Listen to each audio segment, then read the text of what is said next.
Hi guys, I'm Lucy from Japan and welcome back to my channel. Today in this video, I'm going to talk about the super luxurious Kyoto and Nara trips of the retired Empress Michiko, who is so-called final boss of the imperial family by Japanese.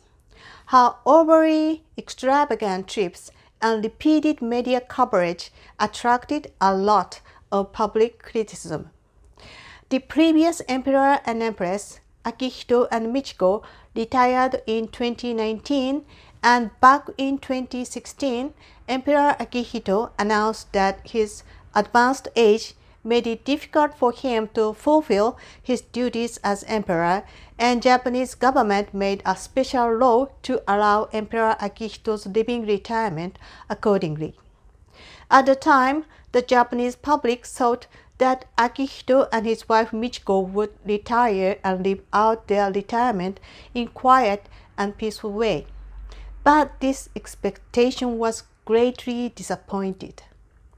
But it is already 5 years has passed after the retirement.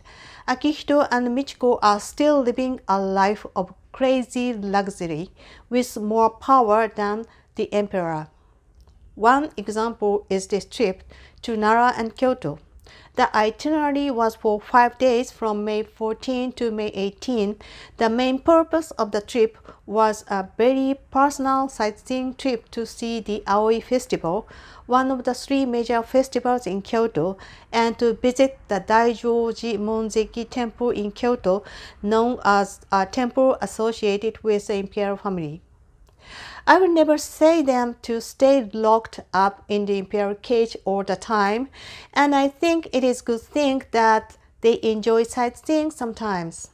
But the public wants to know how much taxpayers' money was spent on this sightseeing private trip for an elderly retired couple. First of all, here is the security during the trip. What part of this tight security is a private sightseeing trip? It is more security than that of the current official duties of Emperor Naruhito and or the visit to Japan of foreign head of states. If it was a private trip, I think this level of security would not have been necessary if the trip had been kept secret without any notice. And although it was also a private sightseeing trip, the press were on standby at every destination. Everywhere they go, there was media reporters, and the trip was broadcast on TV and internet news every step of the way, but the viewers are fed up with the repeated daily rehearsing of their trip. There was a breaking news story about retired Michiko just scrapping for the festival parade.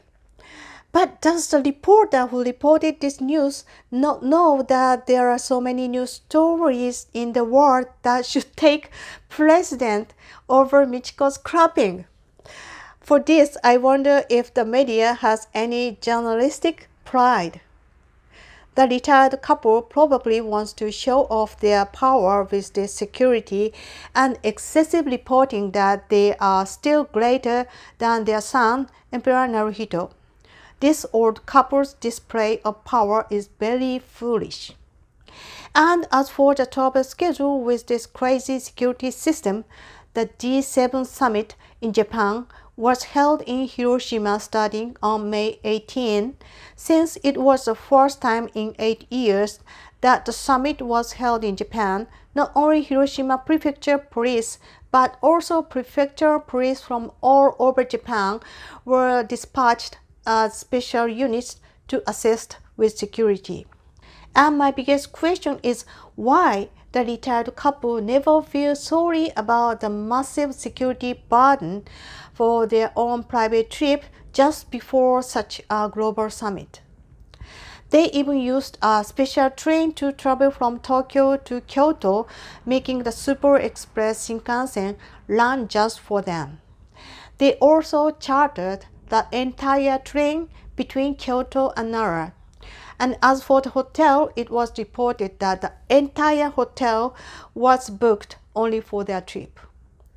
How much taxpayers' money are they willing to spend for a personal trip to see the festival. No one would complain if they enjoyed sightseeing in secretly with a minimum of companions and security. But it is hard to imagine how many people are involved and how much taxpayers' money were wasted for their private trip. There is a reason why they went to Kyoto and Nara for sightseeing without considering the schedule of the G7 summit, which is very busy with police security, and why they got a lot of media coverage for it. It is because Emperor Naruhito and Empress Masako each had important events during these 5 days. I believe that retired Akihito and Michiko planned their trip to prevent Emperor Naruhito and Empress Masako from reporting the news and pressured the media to report only about their trip. During their trip, Emperor Naruhito performed a rice planting ceremony in hope of a good rice harvest. Rice is the staple food of the Japanese, and in the past, good rice crop made the country wealthy, so the ceremony was held for that purpose. And on the 18th of May, Empress Masako attended the National Red Cross Convention as honorary president of the Japanese Red Cross Society. News of this rice planting and the Japanese Red Cross Convention was very limited. Is this what a retired emperor and empress should do, showing their own power and harassing their son and daughter-in-law and forcing huge security burden to the priests who were very busy with the G7 summit? I believe that it was also Michiko who allowed Prince Akishino, also known as Prince Fumito, and Kiko to attend the coronation of King Charles of the UK against very strong opposition from the public, and as most of the public predicted, the attendance of Prince Akishino and Kiko at the coronation was a disaster. Many officials in the government and the Imperial Household Agency still take the side of the retired Akihito and Michiko, but I believe this is wrong. Now that Emperor Naruhito and Empress Masako are the head of state, the government and the Imperial Household Agency should give the top priority to the current Emperor and Empress rather than the retired ones. Also, it is a huge problem of the government and the Imperial Household Agency. There is no one who can say no to the retired Empress Michiko. So, regarding this trip, government officials should say to them, this year Japanese police will be so busy for G7 summit security, your visit to Kyoto will be a big burden to the police. So, if you do wish to see Aoi festival in Kyoto, please put off and try next year. Here is a video of fourth king of the Kingdom of Bhutan, whom I respect.